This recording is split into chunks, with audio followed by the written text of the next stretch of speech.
Currently free.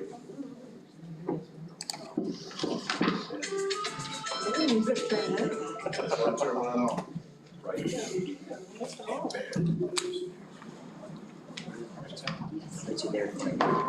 I'd like to call the October 21st, 2024 meeting of the City Council for the City of Lake City to order. If everyone would stand for the Pledge of Allegiance, remain standing for the invocation to be given by Vice Mayor, Councilmember J.K. Jr. To the flag of the United States of America and to the republic for which it stands, one nation, under God, indivisible, with liberty and justice for all. Let us pray. Heavenly Father, thank you for allowing us to see another day, Father. Heavenly Father, we ask that you just guide us, lead us in the way that you would have us to go, Father. And Father, we ask you just watch over our country, our nation, Father. And these things we ask in Jesus' name we pray. Amen. Yes, I keep on the road. Councilmember Jernigan, Present. Councilmember Hill, Here. Councilmember Young, Councilmember Carter, Present. Mayor Witt, Here. City Manager Rosenthal, Here. City Attorney Martin, Here. Chief Miles. Here.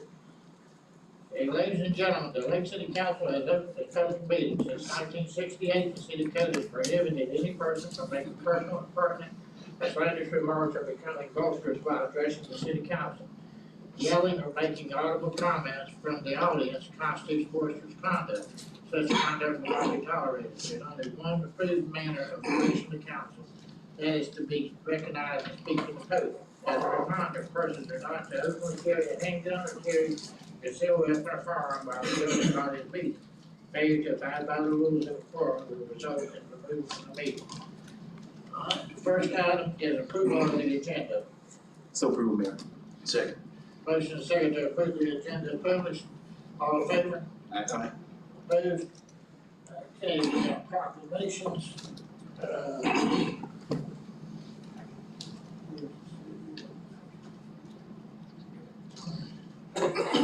All right, the first one is entitled Florida City Government Week, October 21st through the 27th, where city government is the government closest to most citizens and the one with the most direct daily impact upon its residents. Whereas municipal government provides services and programs that enhance the quality of life for residents, making their city their home. And whereas city government is administered for and by citizens and is dependent upon public commitment to and understanding of its many responsibilities. Where city government officials and employees share the responsibility to pass along the understanding of public service and their benefits. And whereas Florida City Government Week offers an important opportunity for elected officials and city staff to spread the word to all citizens of Florida that they can shape and influence this branch of government. And I will therefore ask Stephen M. Witt, Mayor of the City of Lake City, Florida, to hereby proclaim October 21st to the 27th, 2024 as Florida City Government Week.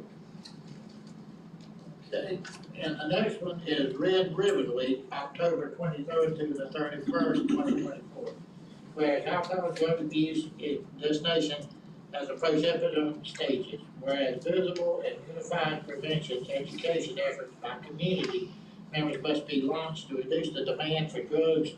And whereas the National Family Partnership, the Florida Department of Education, and other organizations nationwide are sponsoring the National Red Ribbon Campaign, offering citizens the opportunity to demonstrate their commitment to drug-free lifestyles, no use of illegal drugs, no illegal use of legal drugs. And whereas the National Red Ribbon Campaign will be celebrated in communities across the nation during Red Ribbon Week, October 23rd through the 31st.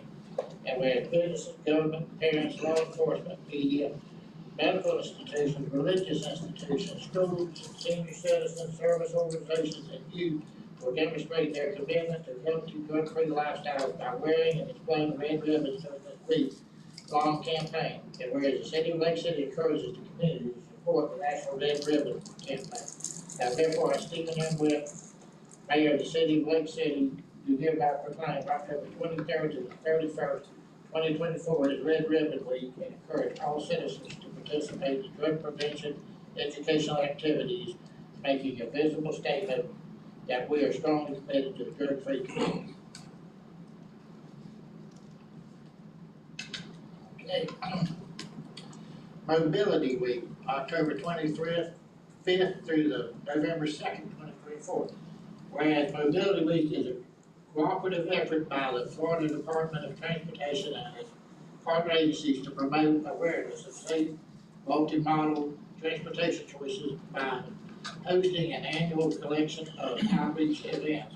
Whereas Mobility Week is an ideal time for counties, cities, and transportation agencies to highlight transportation achievements, roll out new incentives, and implement new policies promoting multimodal transportation.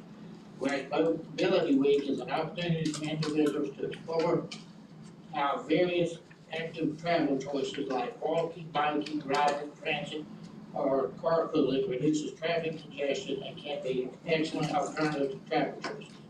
And whereas since inception, more than 1,000 Mobility Week events have been held statewide with over 500,000 safety materials to improve safety of people. And whereas during Mobility Week 2023, over 220 workplaces and 1,000 Floridians recorded almost 18,000 trips through carpool, van pool, biking, transit, and walking. And whereas the city of Lake City encourages the community to support Mobility Week. Now therefore, I, Stephen M. Witt, Mayor of the City of Lake City, do hereby proclaim the week of October 25th through November 2nd and Mobility Week in Lake City, in the city of Lake City, and encourage all citizens to explore transportation options available to them. Okay, our last one's Purple Heart City. Whereas the city of Lake City has always supported its military veterans population, whereas the Purple Heart is the oldest military decoration to present and is initially created as a badge of military merit by General George Washington in 1782. Whereas the Purple Heart was the first American Service Award or decoration made available to the common soldier and was awarded to any member of the United States Armed Forces Services wounded or killed in combat with a declared enemy of the United States.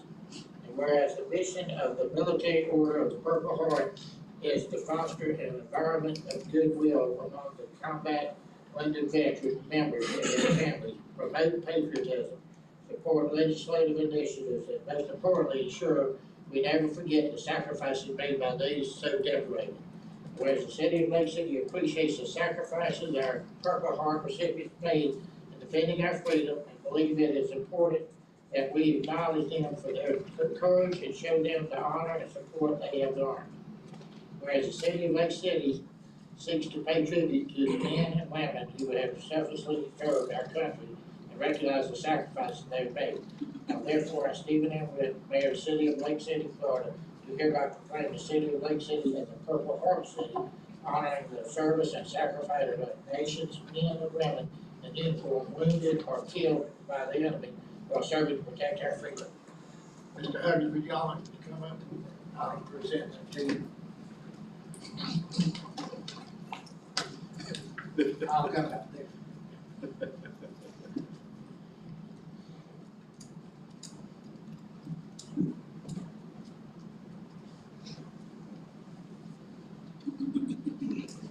Come down here.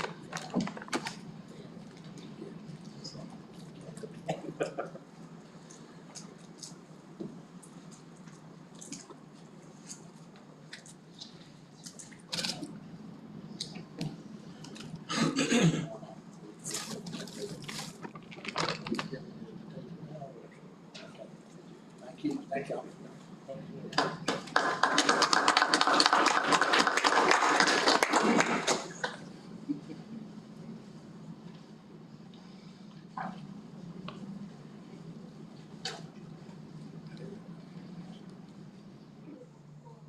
Yeah.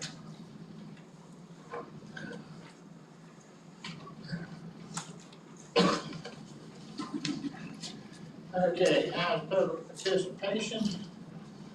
We have several, Mr. Huggins, would you like to speak? Yes, please. Mr. Mayor, distinguished council people, thank you for having us today. My name is Bill Huggins. I'm here on behalf of the American Legion. First of all, on behalf of your veterans of Columbia County, Lake City, thank you for recognizing the Purple Hearts. The purpose for my visit tonight We have a veteran service officer whose sole purpose in life is to support our local veterans in need. So with the 3 hurricanes that have come through recently, the financial needs have multiplied many times. People have lost homes, they've lost cars, needed places to stay. Her job is 100% to support our local veterans. I'm here on behalf of the American Legion and the veterans that constitute the Legion to ask for your assistance and help in helping us support our veterans.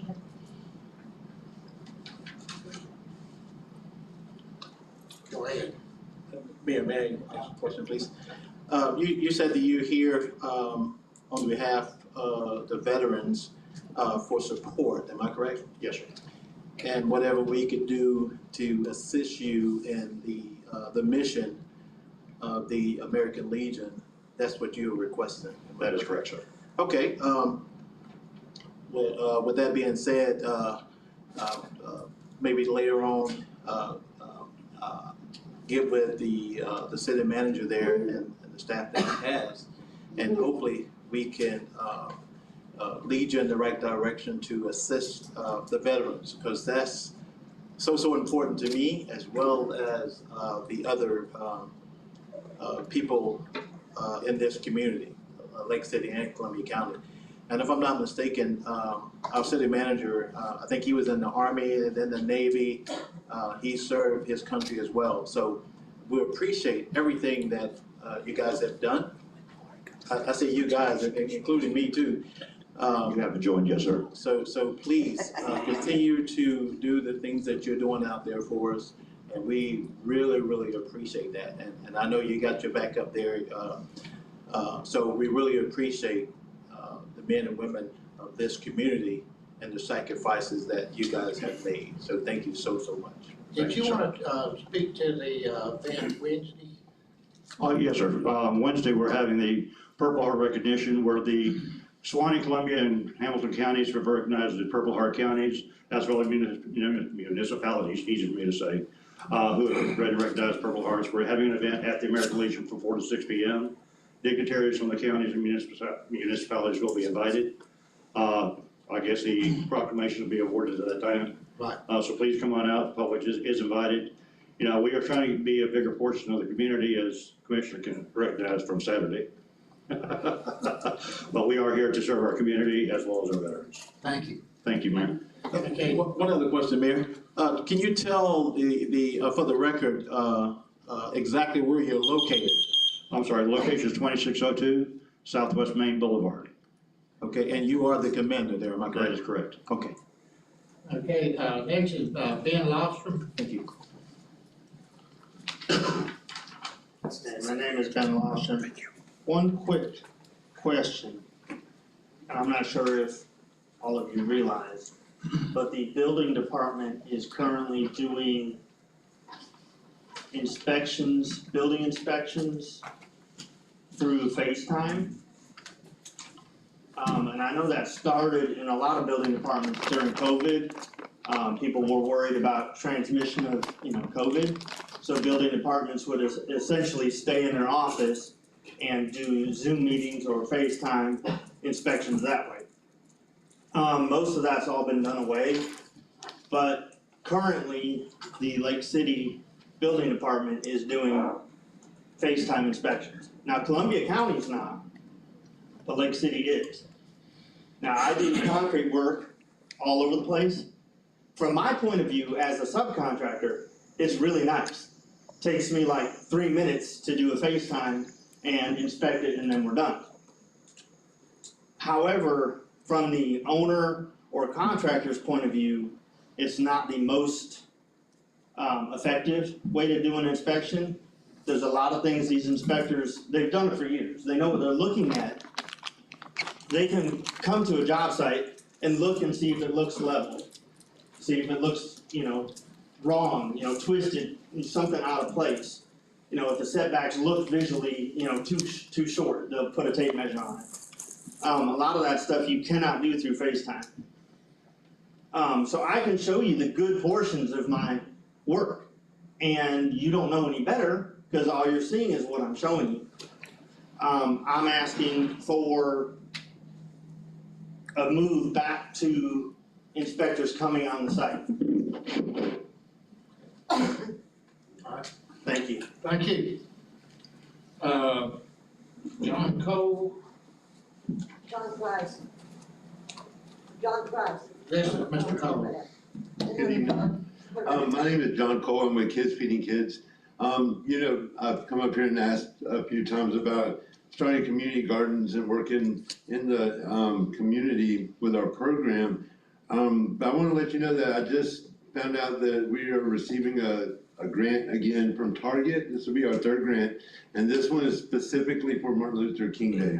So I've been in discussion with Target, and I told them my ideas about having community gardens in the downtown area, anywhere around or wherever. But and they thought it was a great idea, and I told them I would come and speak one last time about the community gardens. I need to know, I know that I have to finish the grant by the 8th. We've already been approved for it. I just have to let them know how much it'll cost to get the raised beds. I need to know about if there's a chance for me to get space and how many raised beds I can bring in. Cause this grant would pay for about 50 or 60 raised beds that would feed the community. That's what it'd all be about, just feeding the community. Kids Feeding Kids would come and we would plant all the gardens. We would continue to work the gardens. The Target volunteers will come and set up all the gardens with us because that's part of their outreach. This is the third grant we've gotten from them this year already. And so I have one grant that's already for agriculture. This grant would be for Martin Luther King Day. They gave us a grant for hurricane relief, which we already used to buy diapers and wipes and stuff for families in the area. So if there is an area, it doesn't have to be a big area. It could be like an acre or half an acre, whatever it might be. That is not being utilized. I would love to use it for a community garden for this area. And it would cost nothing for the city. It would cost nothing for the county. It would just be all on us and on Target and their grant that they're giving us. So that's why I came up here and to find out about that. The 8th is the day I have to have it in by. I'm sure we'll probably get it around at the end of November or December, which I would like to set it all up before January 20th so we could have a big event and do a actual opening of the community gardens. Mayor, if I may, I'd like for him to, maybe you can come see us tomorrow morning and we can talk about it. Sure. I have a radio interview at 9, but after that I could come by. Yes, come by after your interview and we can talk about it. Where do I go? Right here, right across the hall. Oh, okay, I'll do that. I have a question, Mayor. Are you already doing gardening and you just wanna, expand it to community garden? What's your experience? Okay, our whole program, my father started this in 2014. He was a school teacher at Richardson and then Columbia High School. And his whole purpose was to open an agriculture center that would teach kids how to grow food, and wherever they grow, they take home. It would be during the day, it would be good for homeschool kids, and then, do I keep talking? Go ahead. Okay, in the afternoon programs and Saturday programs for after school, programs or whatever. He passed away in 2020, and so I took it over and I led my career. We opened a thrift store down by the high school that funds the agriculture. So right now I'm teaching at some schools, some private schools, and I know Suwannee County, I might be going over there to teach some at their schools. The whole purpose is to finish his vision of opening an agriculture center. And it's been the toughest thing trying to find just a location for us to start this ag center and to have inside classrooms, gardens. We do a lot of hydroponic gardening, so we use vertical towers, and I have about 1,000 towers. So that would grow about 20,000 plants. And they're just piled up in the woods, waiting for me to take them somewhere. So this has been ongoing. I've been doing this for 4 years now. He passed away in 2020. So this has been, the final goal is the ag center, and that's what I'm reaching for every day. Now we do a lot in the community already. So in fact, we just got back from North Carolina. We took a U-Haul plus 2 cargo trailers of wipes and diapers, and I never knew this was a thing, but we took a bunch of breast milk, which I didn't know that was a thing, but I found out it was, and formula. And we helped the community up there. We're going to Tampa this weekend, and we're going back to North Carolina in a couple of weeks. So, plus what we do here, we work with United Way, DCF, just a lot of different programs. And so that's, you know, I've been fighting for this for a long time, and that's all I want is an area where we can open this ag center and teach these kids something positive that'll get them, and we could even give them a horticulture certificate. So after they get out of our program, they'll have a certificate to go get a job at any nursery. They'll get paid more at somewhere like Lowe's or Home Depot if they have that certificate. Okay, so are you looking for a building or are you just looking for ground? I just want ground, and I can get the building, you know, like one of those buildings that you buy, you know, the storage buildings or whatever they're called, the like buildings and more type building, a bigger one for the classrooms. All we need is the land.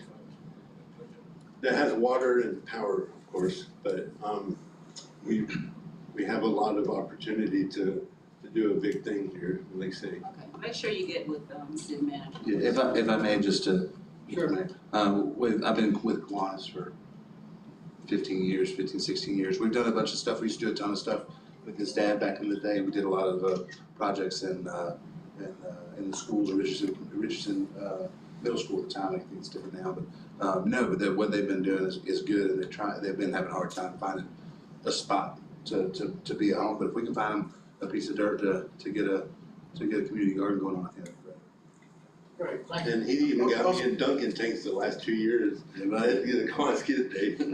Also, Mayor, if I may, you say you're a teacher. Where exactly do you teach? Lake City Christian Academy. I taught there for 4 years. I taught agriculture, and now I teach on Fridays there. I teach the gardening, and now they got me a volleyball too. But I teach there. Oh, yeah, that's an interesting thing. But yeah, I teach there on Fridays, and then we do like classes at the store sometimes, and whatever we can do. And we're supposed to be lining up with some other schools too, so I can just do small little gardens with them. Right. So you're a certified teacher here in Columbia County, right? No, I don't have a degree in teaching. I just know a lot about agriculture, and they don't, for something like that, it's an elective, so it doesn't really matter. I can go into public schools and teach, but private schools I can do the agriculture. Oh, okay. Thank you. Thank you. Next is Mr. John Price.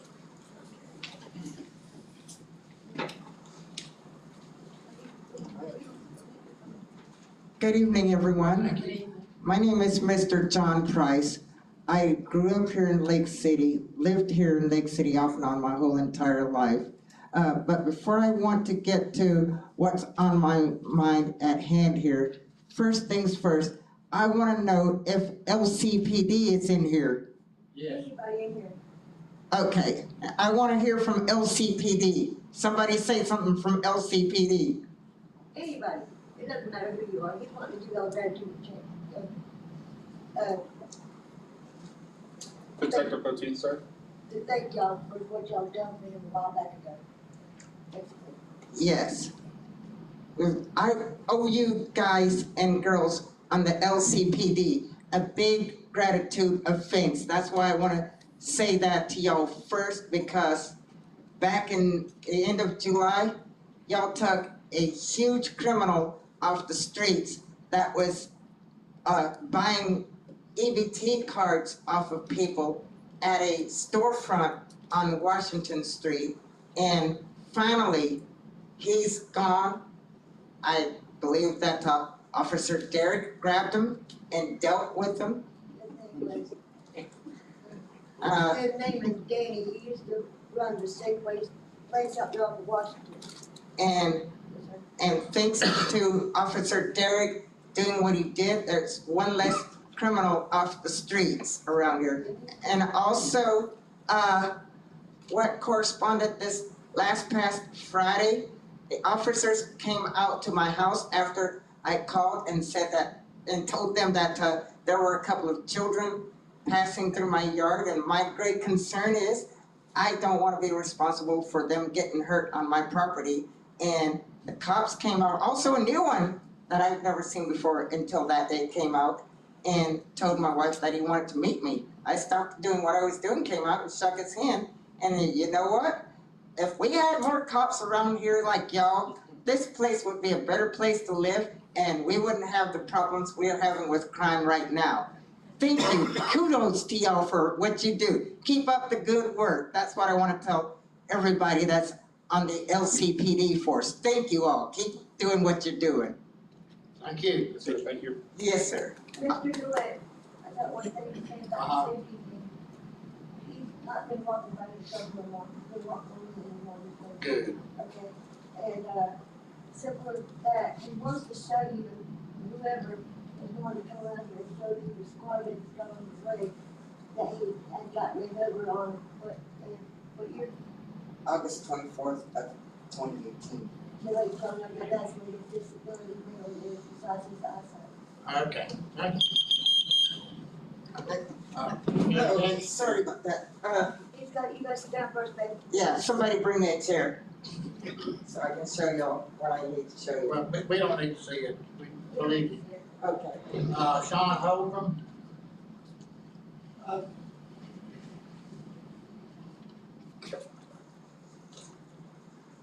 Thank you, Mayor and council members. The only thing I would say is that I'm really in support of finding agricultural programming in our community. If there's a way that we can extend, I know there were some above ground planters at RCC, and I'm not sure who owns what or who's on first, but I certainly support bringing that and trying to get the 4-H and trying to get people downtown to actually teach kids a little bit more about agricultural and other opportunities which are gonna become, and you know me, technical. We're gonna start measuring things and doing metering of water and things. So anyway, I'm all in support, and if there's any way I can help consult or help and join the efforts, I'm on board with that. So Right. I do want to speak on anything else that's brought up, but thank you and God bless you all. okay. All right, that's all I have signed up. Next is approval of the consent agenda. So approved, Mayor. Second. Motion second to approve the consent agenda, all in favor, say aye. Opposed? Okay, under presentation, we have introduction to mobility plan at Feed Tower Point, Laura Gresham.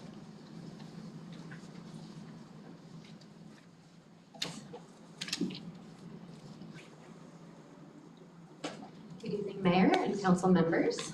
My name is Lauren Rushing. I am a transportation planner with a company called New Urban Concepts. And I'm here tonight to talk to you all about a planning tool that has been made available to your community via the Florida legislature, known as a mobility plan and a mobility fee. So let me just get a little situated here. So before we get into it, just a little bit of a background on our firm. This here next to me is Jonathan Paul. He is the principal of New Urban Concepts. Together, he and I have 35 years of land use and transportation planning experience, as well as experience in impact fees and mobility fees. Jonathan actually served as the concurrency and impact fee manager for several years in Alachua County, where he developed the first mobility plan and mobility fee in Florida, together with the state government at the time, which was used as sort of a case study to develop a statewide model for how to calculate mobility fees.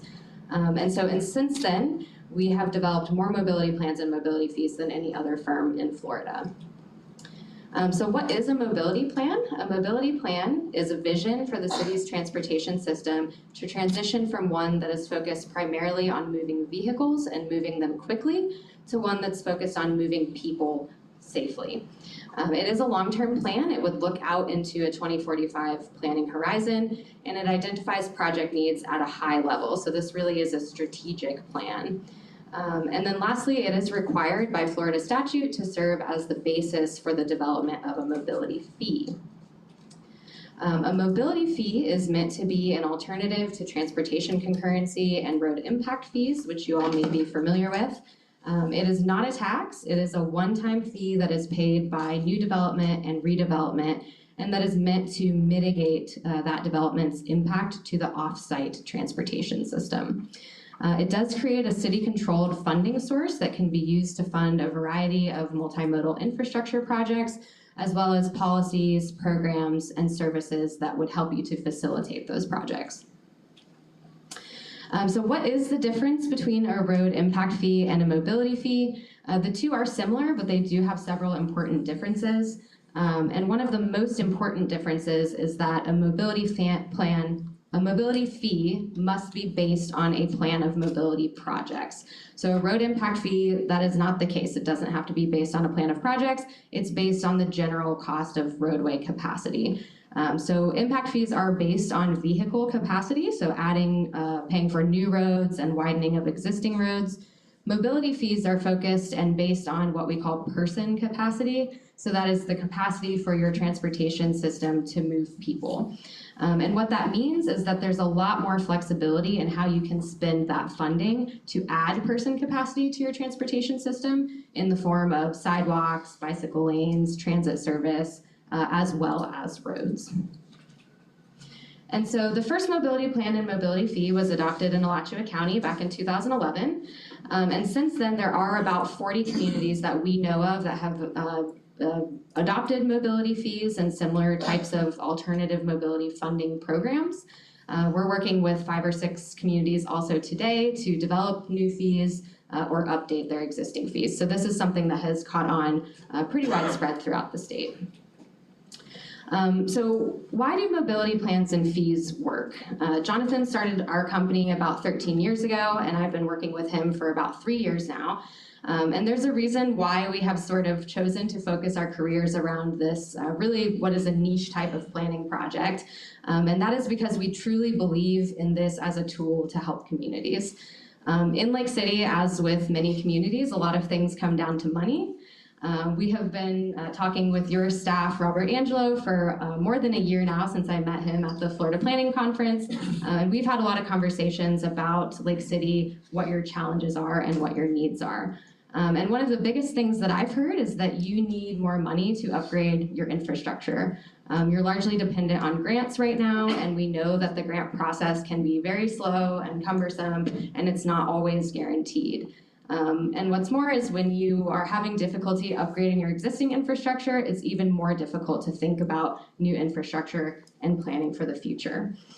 So one thing that is unique about a mobility plan and mobility fee is that it not only puts a plan in place, but it also creates a city-controlled funding mechanism so that you can go out into your community and begin making changes fairly quickly. It can help you address your short-term, day-to-day needs, which I'll talk about in a minute. And it can also provide a comprehensive vision and a blueprint to guide capital projects and development for the long term so that you can begin moving past just being reactive to your community's needs and being proactive in planning for the city, for your city for the future. And so I will say that how much money you raise with a mobility fee largely depends on your individual community. And probably about half of the projects that we put into a mobility plan would end up getting funded by a mobility fee. So a lot of the power is in having a community vetted plan and some level of funding to leverage other funding sources. And so we've seen communities use mobility plans and mobility fees to become more competitive in applying for assistance programs and grants. You often need a local match to accept a grant. We've also seen communities use mobility plans and fees to approach the county and the state and and use those fees to start some level of conversation or negotiation about doing improvements on those county and state roads. And then we've also seen communities use mobility fees to leverage public-private partnerships to build some of your more high-cost capital projects.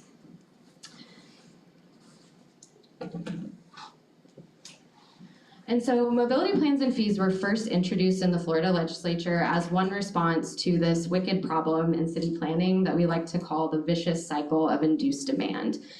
This is something that started way back with Euclidean zoning, separating uses, and it's been exacerbated by many of our transportation policies and incentives such as transportation concurrency, which have encouraged people to build further and further outside of urbanized areas.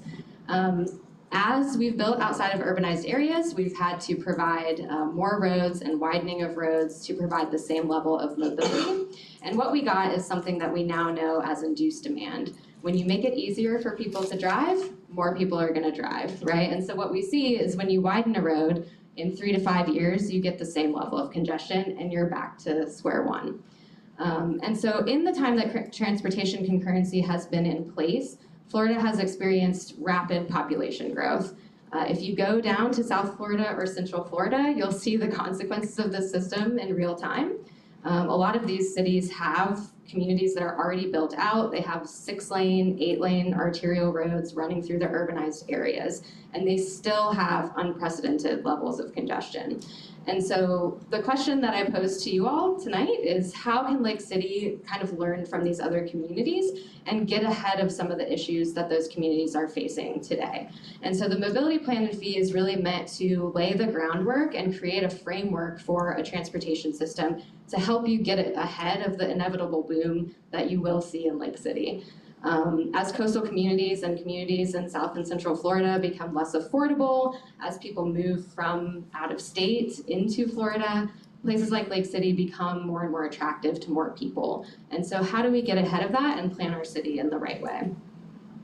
And so mobility plans and fees are really meant to transition cities from what I like to call streets of the past, which are focused on moving vehicles across longer distances at high speeds. These transportation networks often result in higher rates of fatalities and serious injuries, to streets of the future where we're focused on lowering vehicle speeds in urban areas, in residential areas, and that have a strong focus on how we're moving people around our city with a focus on safety and accessibility. And so this is helping you get more into what we call a complete streets approach, where accommodating people for walking, biking, and transit is part of your basic development standards rather than just being kind of an extra nice to have. And so these are some of the types of projects that you could fund with a mobility fee. This is not a comprehensive list, but I tried to include what we see in most communities. So you can use it to build new roads and widen your existing roads or make intersection improvements, but you can also use it to fill in your sidewalk network, build trails, use transit circulators as a transit service, which more communities are starting to do, build parking structures, incorporate green infrastructure, and really the possibilities are endless. The only caveat that you have with a mobility fee is what you spend it on has to be somehow tied to adding that person capacity to your transportation system. And so I'll just go through a few examples of what other communities have used mobility plans for. So this is Gateway Drive in Altamont Springs in Central Florida. More and more communities in Florida are starting to actually embrace golf carts as a form of transportation, or they're using transit circulators to provide a local transit service. So some of the smaller, and it's often coastal communities today, are largely dependent on county fixed route bus systems to provide their transit.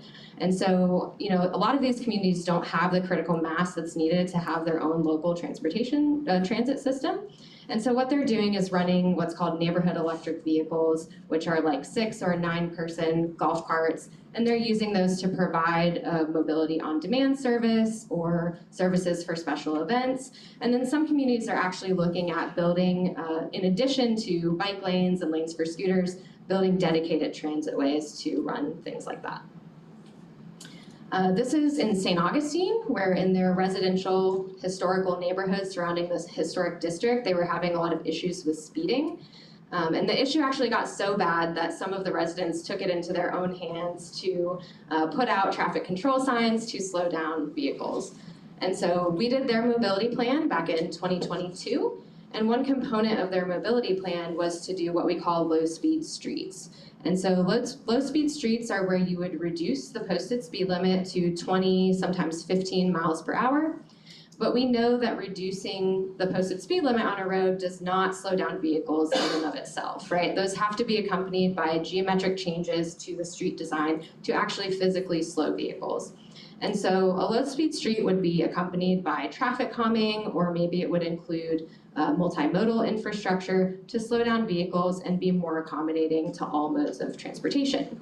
And so in St. Augustine, they actually had, in this older residential neighborhood, they had a lot of roads that didn't even have sidewalks. And so what they did was they went in and they repaved some of the roads, and when they repaved, they laid down a bike lane or an on-street dedicated walking space or on-street parking. And so since you have to tie mobility fees to adding person capacity, you can't use them to do your regular roadway maintenance. So you couldn't use it for just a straight roadway paving. But if you go in and you put down a bike lane or something like that, you actually can use mobility fees to repave your road.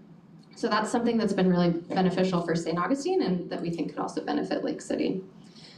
This is some pictures of low-speed streets in real life in Gainesville. This is an approach that they have really jumped on. And so on the left-hand side, you'll see where they added some on-street parking, which visually narrows the street right-of-way to slow down vehicles.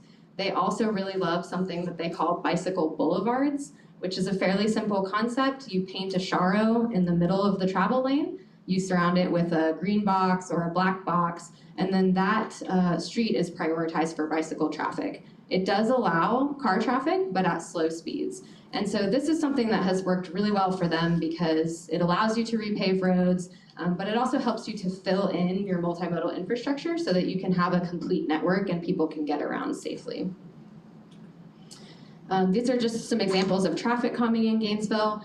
One of the biggest complaints that we hear from residents in the communities that we work in is the need to slow down vehicle speeds in residential areas. And so I'm sure you all are familiar with traffic calming concepts, but these are just some great examples from Gainesville that can go a long way. They're low cost and they can go a long way in creating safer streets for all. In the city of Lake Wales in Central Florida, which actually draws a lot of comparisons, I think, with Lake City, we use the mobility plan to lay out a future street network in undeveloped areas that could be built out in conjunction with new development. And so I think this is interesting for Lake City because we know that some of Lake City's urbanized areas are already in Columbia County. And we also know that the city is looking into possibilities for annexing lands into the city in the future. And so while those areas might not be part of the city currently, this is something that you want to be thinking about now so that as development is coming in, you have a desired network laid out and you can use this in negotiations. As they annex in, they're either paying the mobility fee to build out that roadway network, or you're negotiating with developers to build the system that you want to see rather than the one that is cheapest and easiest for them to construct. And so this is also an opportunity to start having some dialogue with the county about what improvements you'd like to see, and really talking about this relationship between the city and the county in terms of development impacts and travel patterns. Lastly, I'll swing back to St. Augustine for this one. One of the biggest components of St. Augustine's mobility plan was this concept that we call creating a park once environment. And this is where people would come from other parts of the county or from the state. They would come to a destination such as downtown St. Augustine or downtown Lake City. They would park once, and then the city facilitates ease of movement around that area via other modes of transportation. So whether that be creating a more walkable community, or St. Augustine, for example, runs a transit circulator now from a parking garage on the north side of the historic district to various key destinations around that district. They've also used mobility fees. They're now in negotiations with a private developer to do a public-private partnership to build a second parking garage on the west side of their historic district. So there's really a lot. Mobility fees allow you to get creative with how you're planning for your city. And so I know that some of these things may seem a little far in the future for Lake City, but again, the mobility plan is really about creating a planning framework and laying the foundation for a future transportation system. So we encourage you to be thinking about these things now. And so, as I mentioned, the mobility plan and mobility fee is really meant to transition cities away from transportation concurrency. One of the biggest components of transportation concurrency is roadway level of service. Roadway level of service is the main methodology that planners and engineers have used for many years to evaluate how your transportation system is performing, identify where deficiencies lie, and prioritize projects for improvement.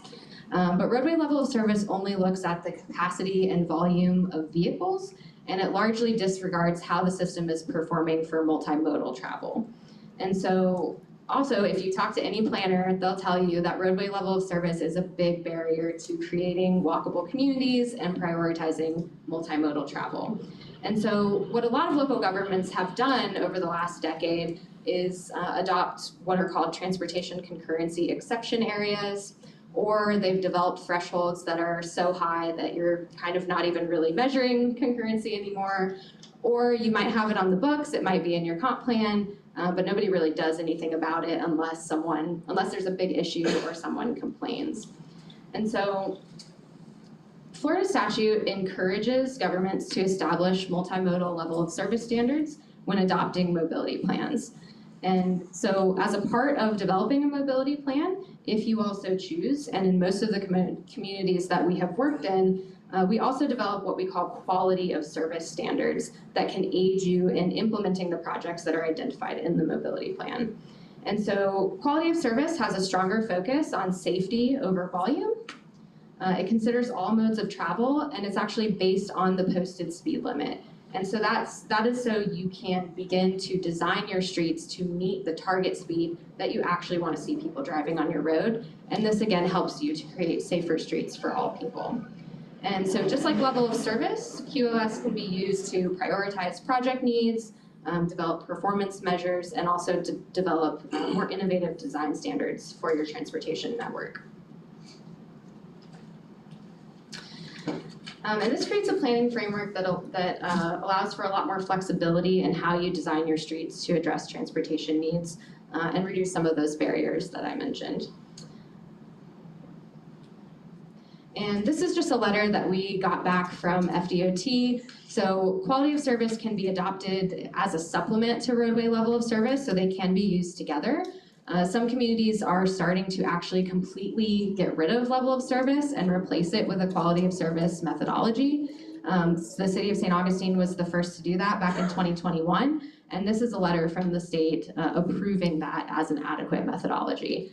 And so, St. Augustine's a little bit of a special case, but right now, both Okaloosa County and the city of Altamont Springs have also submitted comprehensive plan amendments to the state review process where they are completely getting rid of level of service. And so this is something that's a little bit above and beyond, what we would have to do as part of a mobility plan and fee. But our goal is to help you implement projects. And so this is something that would better facilitate that process. We have a 16-step methodology to developing the mobility fee. This again is a methodology that was originally developed by Jonathan and others in Alachua County back in 2011. It's been honed and improved upon throughout the years, but this is the methodology that we've used in every community that we've worked in, and it is something that has held up strong in litigation.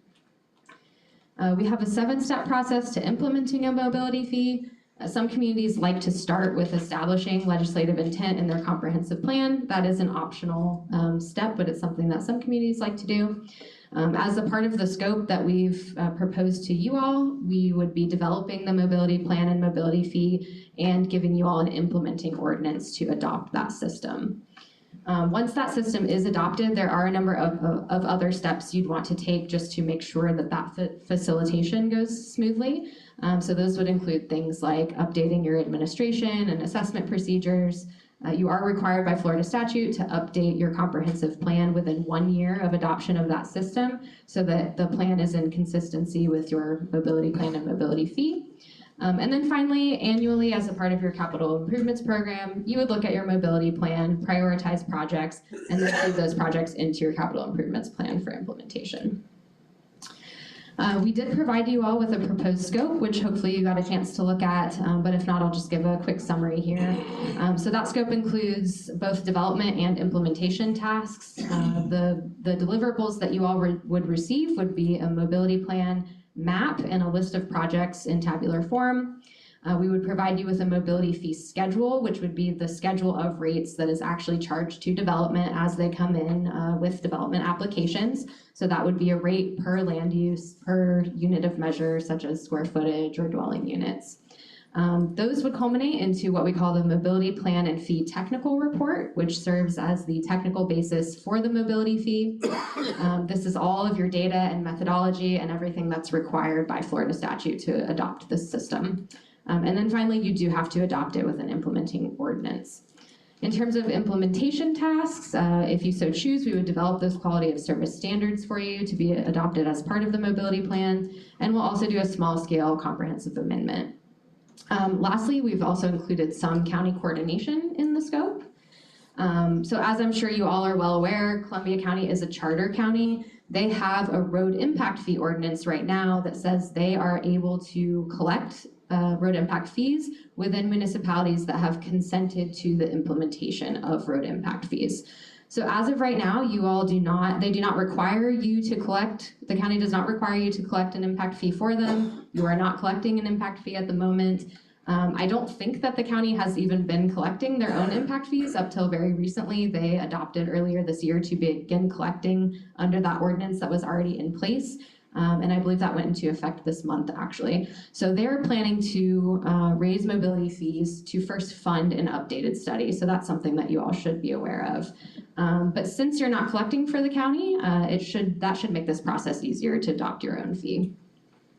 Lastly, another thing that I just want you all to be aware of, there were some changes to the mobility fee legislation this year through House Bill 479.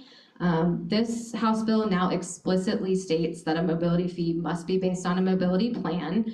Our fees have always been based on a plan, but now this is explicit for everyone else.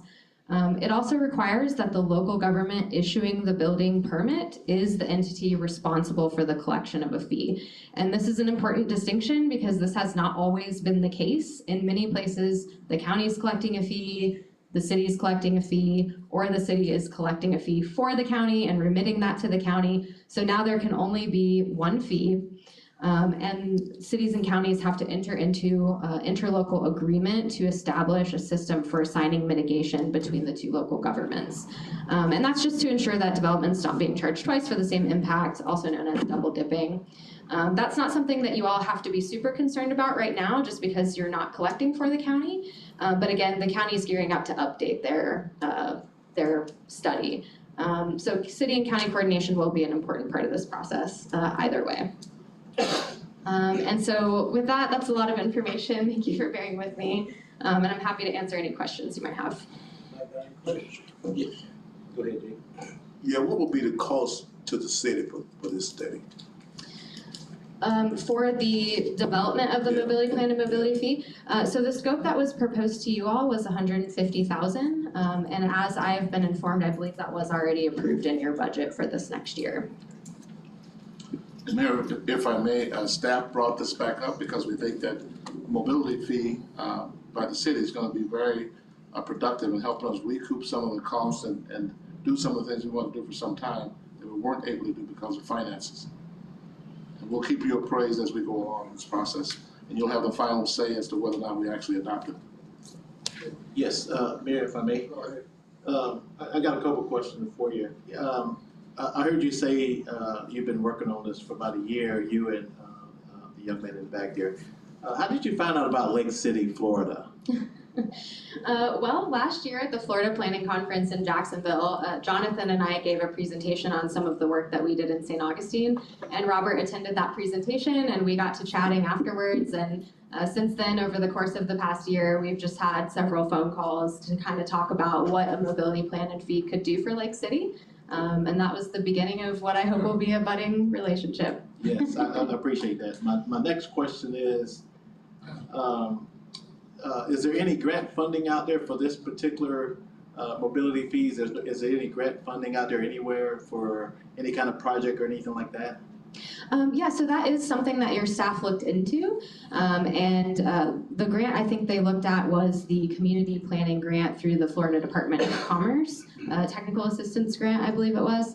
And maybe Mr. Angelo could speak more to this, but it was decided to apply that grant funding to something else at the time. Okay.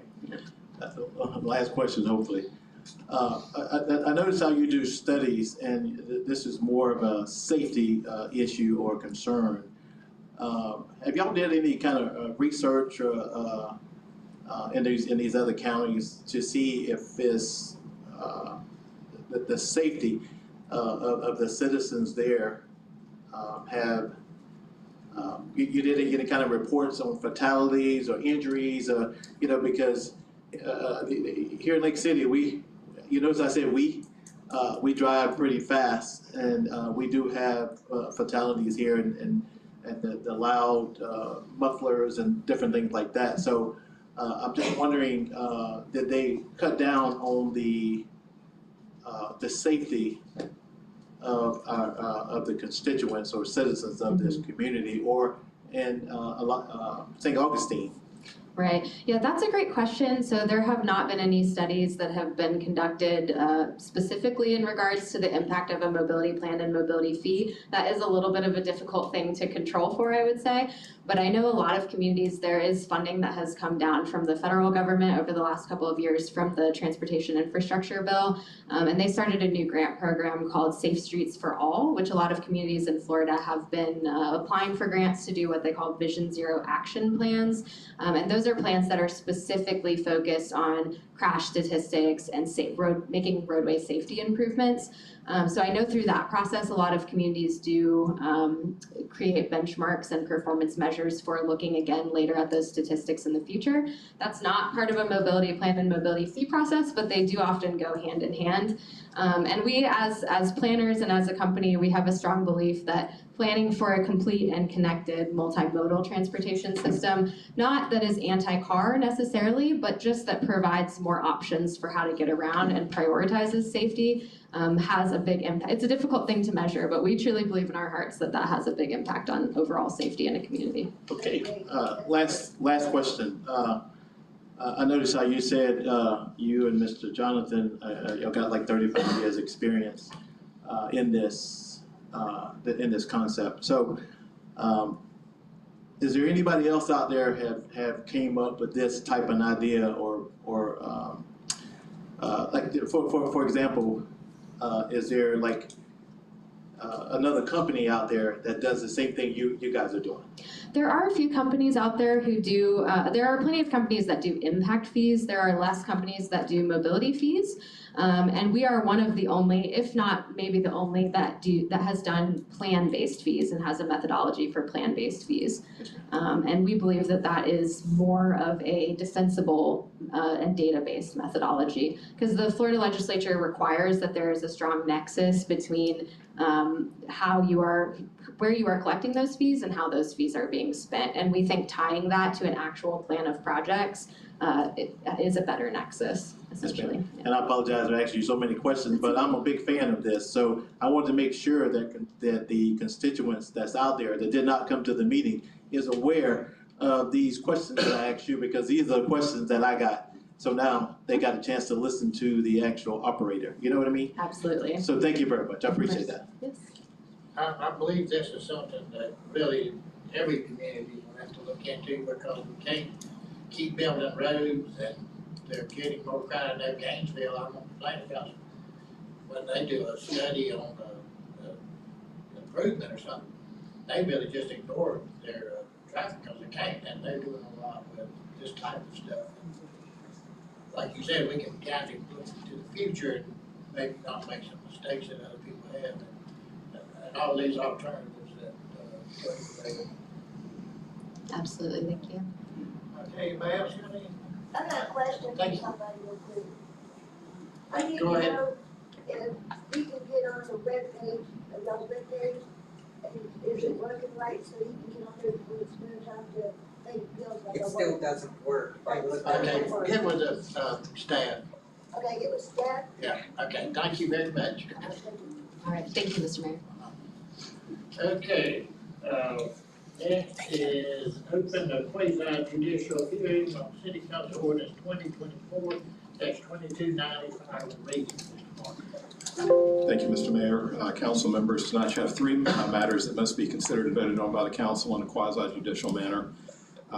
Those items are the final reading of ordinance 2024-2290, an ordinance amending the future land use plan map pursuant to petition submitted by Lance Jones as agent for Daniel Krapps as trustee for the Northwest Quadrant Land Trust, the owner of the property, regarding the Heritage Oaks Apartments project. The second matter is the companion rezoning for that same property, and it's ordinance 2024-2292, an ordinance amending the official zoning atlas pursuant to the same pursuant to the rezoning application submitted by Lance Jones as agent for Daniel Kratz as trustee for the Northwest Quadrant Land Trust.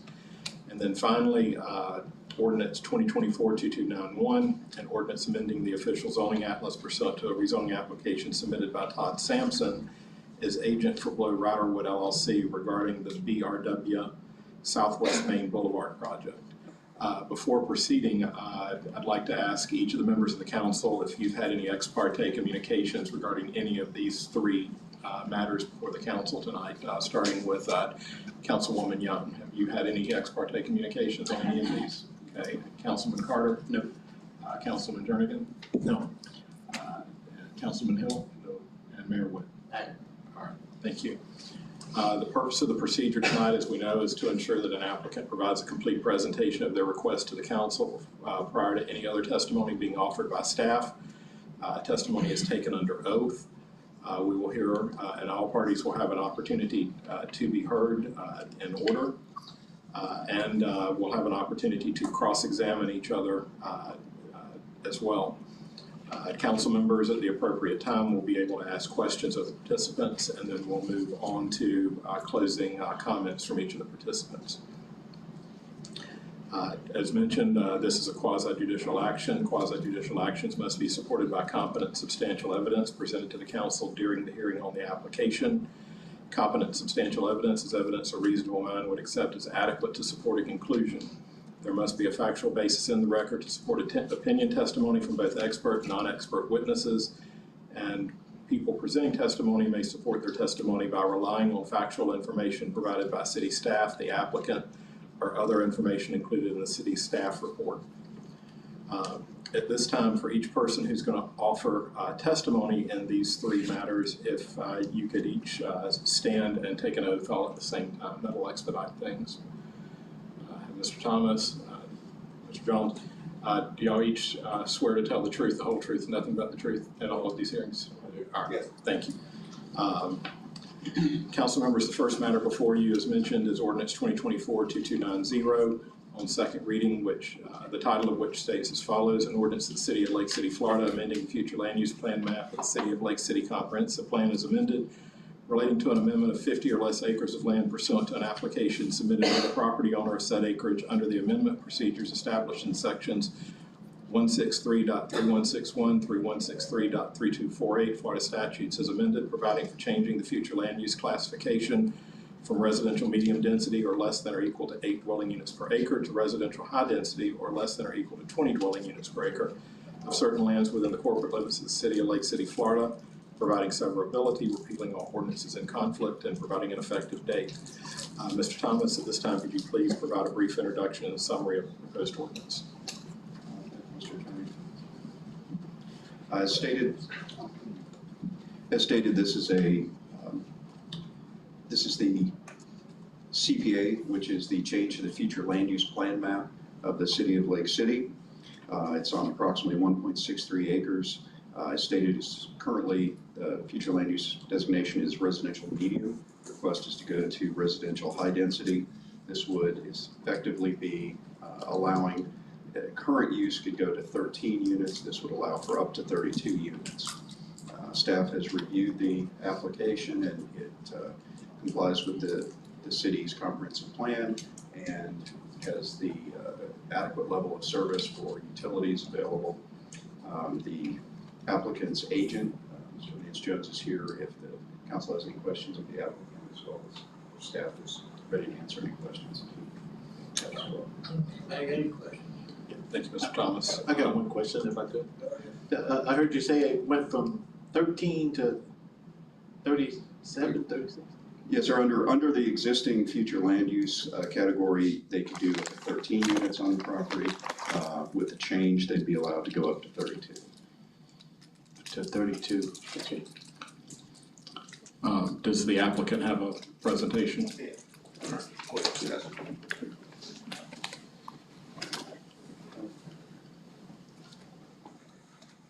Yes, it's the second reading of this one. It would be going from residential medium, which is 8 dwelling units per acre, to residential high, 20 dwelling units per acre. Realistically, we're looking 24 to 28. So, but If you have any more questions for me, Anybody got any questions? thank you. Thank you. Thank you. And are you moving your application into the record?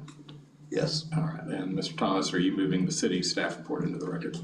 Yes. All right. Thank you. Is there any further comment from the public on this particular matter? Seeing none, Mr. Thomas, Mr. Jones, y'all waving y'all's closing comments, I assume? Yes, sir. All right. Thank you. At this time, the council may discuss the application. This council's decision should be based only on evidence provided by sworn witnesses. The application may be adopted if it preserves the internal consistency of the comprehensive plan, complies with applicable laws, and does not confer special privileges or rights on any person. Should the council wish to adopt the application, an appropriate motion would be to approve ordinance 2024-2290 as read by title only on second reading. Okay, is there a motion by council? Move to approve ordinance 2024-2290. Got a motion and a second, any discussion? Ms. Sykes, will you call the roll, please? Mr. Carter? Yay. Ms. Young? Mr. Hill? Yes. Mr. Jernigan? Yes. Mayor Witten? Yes. Okay, next is open quasi judicial meeting of City Council ordinance 2024-2292. Thank you, Mr. Mayor. You have before you an ordinance of the City of Lake City, Florida, amending the official zoning atlas of the City of Lake City land development regulations as amended relating to the rezoning of 10 or less contiguous acres of land pursuant to an application Z-2403 by the property owner of said acreage, providing for rezoning from residential multifamily 1 or RMF1 to residential multifamily 2 or RMF2 of certain lands within the corporate limits of the City of Lake City, Florida, providing for severability, repealing all ordinances in conflict, and providing an effective date. Mr. Thomas, the floor is yours. Thank you, Mr. Attorney. As stated, this is the companion rezoning action that would go with the future land use amendment change. Again, it will allow for up to 32, as stated by the applicant, more likely somewhere in the 24 to 28 range. And again, it has been reviewed by staff and has met the requirements for developments consistent with the comprehensive plan. And again, the utilities have been shown to have excess capacity and available to serve the new development without impact to the system.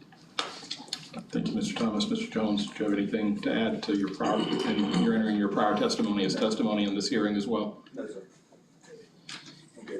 Okay, but your prior testimony, you're entering into this hearing as well? Yes. In lieu of repeating it? All right, thank you. Yes, I would like, the staff would like the staff report and application be read into the record as well. Thank you, and you're waiving closing arguments. Yes, sir. Any other comment from members of the public? Seeing none, members of the council, the matter is now before you. If you have any questions for the applicants. I have one question, if I may, Mayor. My question is, it will not exceed 32, am I correct? 32 or less? That's correct, sir. Maximum amount would be 32. Okay.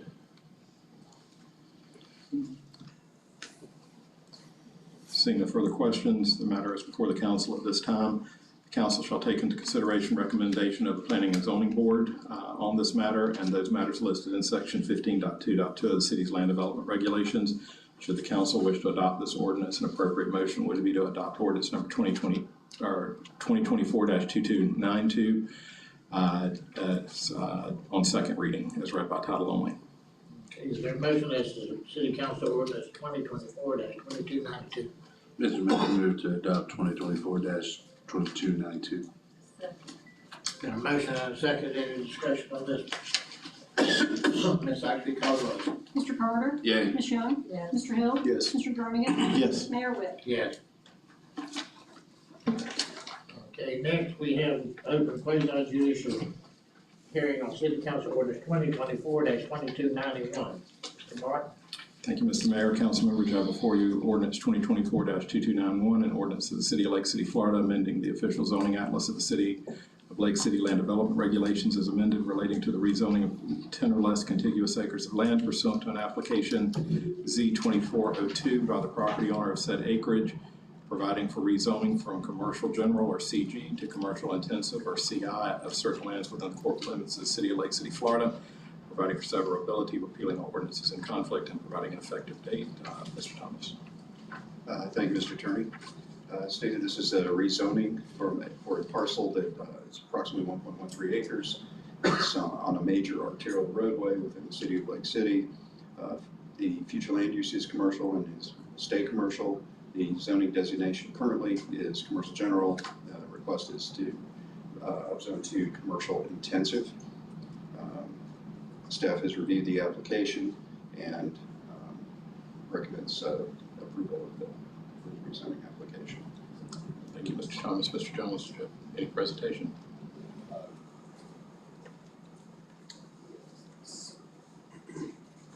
Just the second reading, going from commercial general to commercial intensive.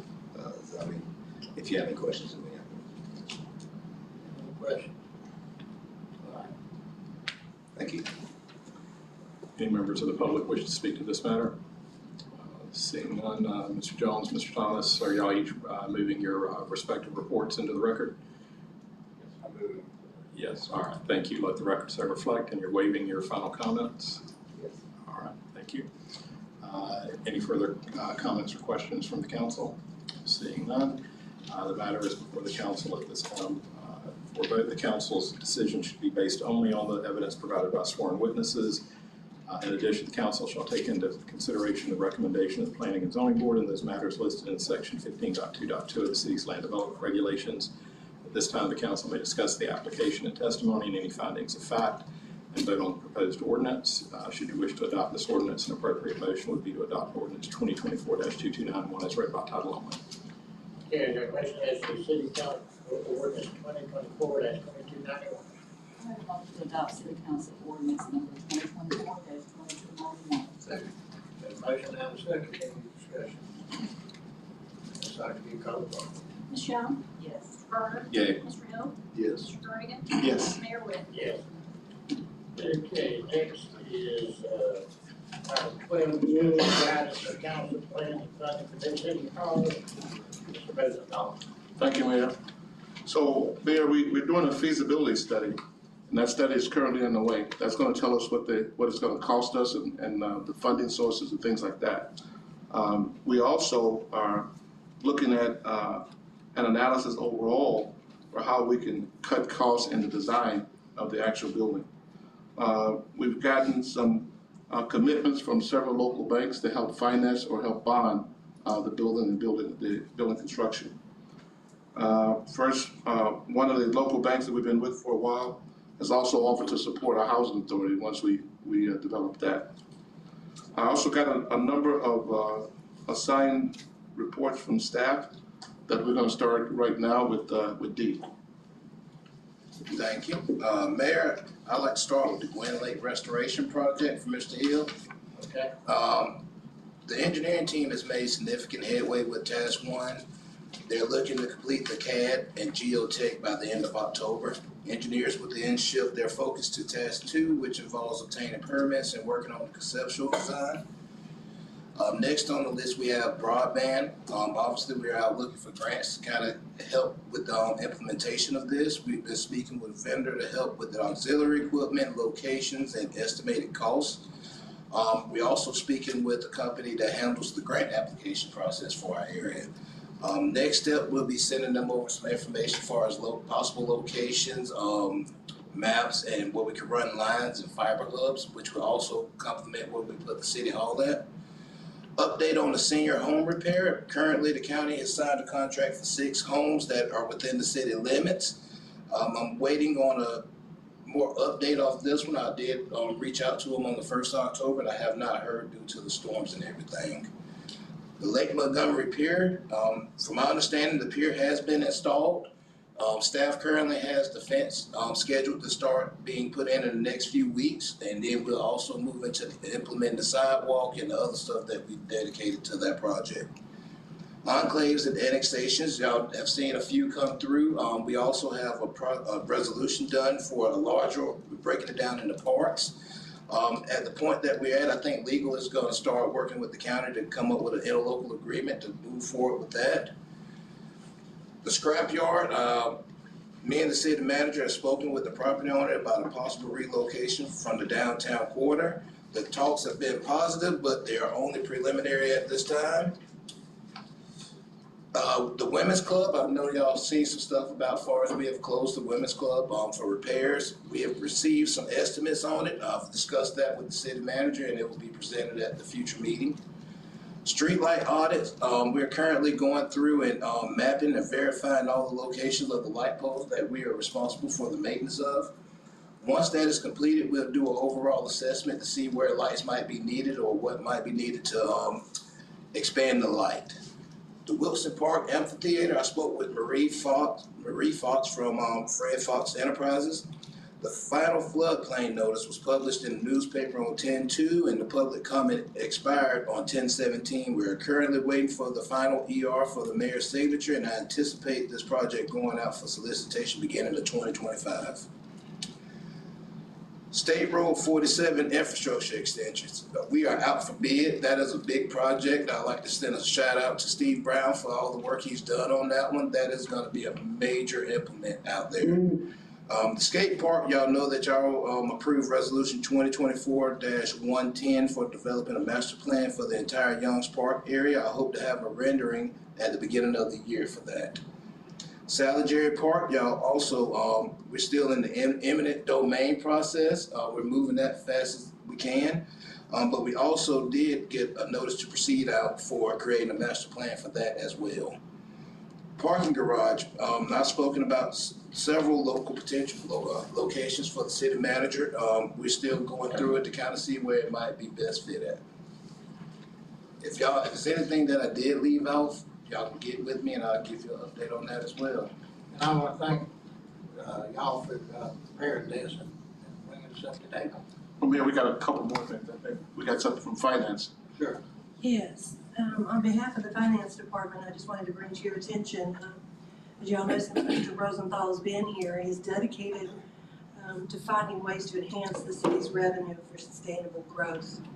And as such, the finance department has collaborated with the city manager and Nick Narducci to explore alternative banking options aimed at maximizing interest income on our deposited public funds. Considering our longstanding relationship with First Federal, which was established in 1998, we chose to engage with them to discuss options for achieving Mr. Rosenthal's objectives. Following negotiations with Stephanie McClendon from First Federal, Mr. Rosenthal was able to successfully secure a significant increase in the interest rate on the city's DDM account. This interest revenue boost is projected to yield approximately $1.3 million annually, an estimated increase of $1.17 million over those funds and interest funds that we collected in fiscal year 2024, which was roughly $129,000. That's quite a significant increase, and I do believe this particular achievement underscores Mr. Rosenthal's commitment to maximizing revenue for the city's sustained prosperity. Thank you. And the only thing we'd like to add is that when we have the feasibility study done for the city hall, we're gonna come back and talk to the mayor and council based on the feedback that we get. We need to decide whether or not we need to workshop it. So depending on what we get back as far as feedback, we'll determine whether or not we need a workshop on the city hall, or if the council wants a workshop. And I don't thank you for that, for the bank getting that increase. And I have something, I do appreciate, administration for their hard work and getting these updates. Now, on the update on the senior home repair, this one kind of has a special place in my heart. So, question on this, these, the ones that are listed, are these the ones that are being worked on, or we're just showing that these are the ones? They are under contract. I'm not sure if they have actually started, but I do know they're under contract right now. Okay, do we know if these are the only ones that is this gonna be the end of the, Well, we want to get these projects started and then you want to make sure there's no change orders in it. So, I would say we will see, once these are completed, what is left in the fund, and I will be reporting back to y'all what that is. okay, And we can check on the house that I think you're concerned about. yes. Oh, yes, We can ma'am, get that I reached address, out. we'll check on that for you. Okay, I have a great concern there, and I do appreciate the county, for spearheading this for us. But I'm just in hopes that in the future, we get more funding and that, our administration will be able to carry it out, for ourselves, and that way we'll have a more, information and we'll be able to, make our own decisions and so that way it won't be like a second or third party. Well, that's exactly what the housing authority is gonna do for us. We'll Okay, control the entire project, the entire process from start to finish. okay, thank you so much. Okay. We're comments from council.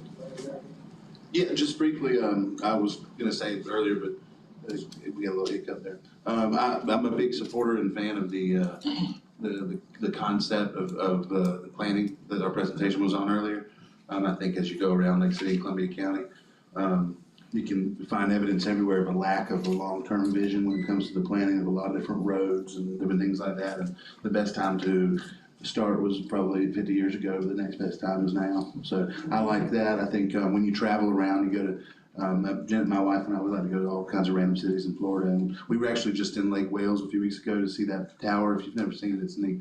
But when you travel around the cities that you really enjoy spending time in, they've clearly invested and put an effort into this sort of stuff, especially in their downtown corridors and things like that, so that you see a real accessible and a diverse sort of atmosphere. So I'd love to see that come to this town and this side of town. You know, we've slowly seen Lake City's downtown start to get some juice and come back to life. I'd just like to help keep seeing that and growing. So it's good stuff, I think. Yes. I got one more thing, and I wanna mention it because I gave my word that I would mention it.